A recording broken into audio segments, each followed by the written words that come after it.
Good morning, tribe, and welcome back to another Galaxy of Heroes video. With me, your boy Scribe. That's right, it's Saturday morning, and we did not forget. It is time to get galactically challenged. So we're going to look at this one together. It looks like we are on Takodana facing off against the Night Sisters, and there are bonuses for our Phoenix allies. The feats are thusly: we need to complete the battle, we need to win with a full squad of Phoenix, we need to win after scoring 3 critical hits in a row, and we need to win the battle with a 7-star Omega Fugitive if you have been a whaley boy. Not me though, as you all know. Please do like and subscribe and comment to help me pay for my future IVF baby. We are actually getting ready to do this next month, guys. I'm super excited about that. Also, those of you that have an episode pass will get a bonus 450 episode points to help you along your journey. What are the modifiers? The modifier for global is Safe Haven. While no characters are deathmarked, the first character to deal damage will get deathmarked for the rest of the battle, locked, no matter what. Can be interesting, but it'll be great against these Night Sisters, I imagine. The player modifier is Play It By Ear. Whenever Phoenix allies attack out of turn or receive damage, all Phoenix allies are going to get a stack of Play It By Ear. Can't be copied, dispelled, nor prevented. Each stack of Play It By Ear increases our accuracy, health steal, and offense by 1% per stack, and when we get it all the way to the top of 100, we are going to have 100% accuracy, 100% health steal, 100% offense. We ignore taunt effects in their turn, deal 20% more damage whenever they attack out of turn, and we inflict vulnerable, which guarantees critical hits, which can't be resisted whenever we use a special ability. It is actually pretty darn cool. The enemy has got limitless magic. Whenever an ally is revived for the Night Sisters, they are going to get a stack of Ichor, which will stack infinitely. Ichor gives 5% health, max protection, and offense and speed. Pretty nasty, pretty gnarly. So I guess there'll be a really easy way to cheese this, and it's not using the Spectre, obviously. Obviously, we're going to be using Phoenix, but the easiest way to cheese this is to have your team be incredibly slow. If they're slow, it means the enemy is going to go first, they're going to get a death mark, and that's going to be kind of the end of it, but we'll see how we go. I'm not going to change any modding right now. I'm just going to leave everything as normal, so I'll probably go first. It'll probably be Captain Rex going first. He'll get death mark, and then it'll all fall apart. But I just want to see from a testing perspective how this goes. No surprise there, we get the old death mark. Let's just see how we do. We'll just go in and we'll ignore the fact that we've got death mark. We'll pretend like it doesn't even matter. Let's just go all in on Night Sister Zombie over here. Yeah, sure, we're going to call in Chopper because Chopper can decrease our cooldowns. Let's get rid of that taunt. Wonderful. And then I want to try and get rid of Mami Talzin and all of her friends. That death mark is going to really hurt us, but hey, looks like we're okay. We're okay for now. Here comes the counterattacks. Boom, boom, boom, boom, boom. Wonderful. Let's go ahead and get taunt on Chop. Let's get the armor shred on Mummy, even though it just completely missed. And once again, I'm going to call in Chopper at every opportunity to help decrease the cooldowns on our Phoenix allies.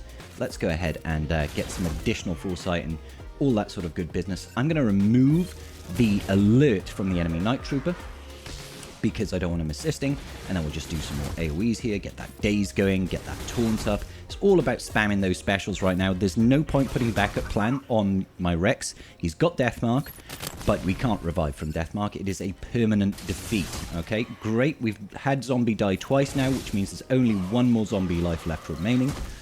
Good, good, good. Well, Zombie took a turn. Okay, so AoE, looks like we have hit that improvised plan, which means we can now safely ignore Zombie's taunt. Isn't that wonderful? Always going to call in Chopper to assist. Mami Talzin is out. Let's take care of Visage Ventress. I want to stop her from being able to, you know, get any dispels on us. And this is a piece of cake. We don't even care about that death mark. That death mark might as well not even be there. They couldn't do anything at all to Captain Sexy Rexy over there. Absolute piece of cake, because we're keeping this PG. Wonderful. So the 3 critical hits in a row is actually incredibly easy to get done with any team that does a lot of attacks. Crits are very easy with high relic characters because the crit chance is so very high. I mean, if you don't have Captain Rex, I think this will be a real struggle, to be honest, because Phoenix really lack that damage output without Captain Rex, causing all the Phoenix allies to mass assist on specials. What can we show you here? Well, first of all, let's just make sure that everybody gets their Omega feat done, okay? So take in Omega at whatever star you have, the highest star rating you have. Even if you've only got her at 3 stars, you'll still be able to get yourself a couple of hundred, 1,200, 1,300 episode points. That's still 1/4 of a level, essentially, just over 1/4 of a level. Definitely worth doing. Mine is at 4 star, I believe, so we'll go in at 4 star. And I think what we'll do is, I'll just throw in, let's go Rebels, for example. Let's go Rebels. I do have Bad Batch, obviously, but we won't use that. We'll use a standard Rebel team because everybody knows that your boy Scribble loves Rebels. And we'll get Omega the Fugitive, not your R9 Omicron Omega. No, we're talking about brand new Omega, new hotness Omega. That is apparently due a nerf. And then we'll just, actually, as soon as there's a slow star, we'll just hit auto. Any sort of relic team with your low gear Omega will work. She doesn't even need to survive. You just need to go in and win the battle. Okay, so taking your strongest team, drop out a 5th, throw in that Omega Fugitive. You'll earn yourself some additional episode points there to help you on that track. Get you that episode currency, get you those Omicrons in the long run. Very important that you make sure you do this before the end of the GAC. Now, apart from that, if you do want to make sure that you actually just straight up get the win, I recommend going in with any team that prevents revives. In this instance, I'm just using General Skywalker. Under his leadership, revives are not able to happen in the slightest. We've got a fast ARC Trooper over here, and the fun thing is, if ARC Trooper is deathmarked, not only does that work as a taunt so the enemy can target him, but also, as long as Gas is still standing, they can't actually hurt him. I mean, he can lose his protection, but he can't lose any max health until Gas drops to his knees. So this is an interesting way of circumventing some of the damage from the team and making you not worry about that death mark at all. Alright, so I'm just putting this on full auto and then retargeting to someone other than Zombie when we've cleaned off the taunt, just to make sure we start removing those units. And as you can see, when they die, they don't revive. Zombie's not doing that revive either, thankfully. And we're just going to have a jolly good time with this. Okay, well, I guess we could just defeat Zombie a couple of times.